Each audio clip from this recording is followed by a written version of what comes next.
ಪತಿಯ ಪತ್ನಿಯನ್ನು ಚಾಕು ಇರಿದು ಹತ್ಯೆಗೈದಿರುವುದು ಚಿಕ್ಕಮಗಳೂರಿನ ಆಲ್ದೂರು ಸಮೀಪದ ಹೊಸಳ್ಳಿ ಗ್ರಾಮದಲ್ಲಿ ನಡೆದಿದೆ. ಹತ್ಯೆಯಾದ ಮಹಿಳೆಯನ್ನು ನೇತ್ರ ಎಂದು ಗುರುತಿಸಲಾಗಿದೆ.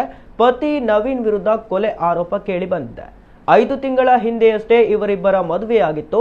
ಚಾಕು ಇರಿತದಿಂದ ಗಂಭೀರವಾಗಿ ಗಾಯಗೊಂಡಿದ್ದ ನೇತ್ರಾಳನ್ನ ಆಸ್ಪತ್ರೆಗೆ ದಾಖಲಿಸಲಾಗಿತ್ತು.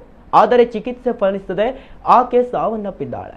3 ತಿಂಗಳ ಹಿಂದೆ ಪತಿ ಜೊತೆ ಜಗಳವಾಡಿ ನೇತ್ರಾ ಅವರು ತವರು ಮನೆ ಸೇರಿದ್ದರು.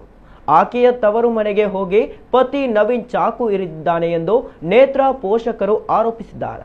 ಈ ಸಂಬಂಧ ಆಲ್ದೂರು ಪೊಲೀಸ್ ಠಾಣೆಯಲ್ಲಿ ಪ್ರಕರಣ ದಾಖಲಾಗಿದೆ.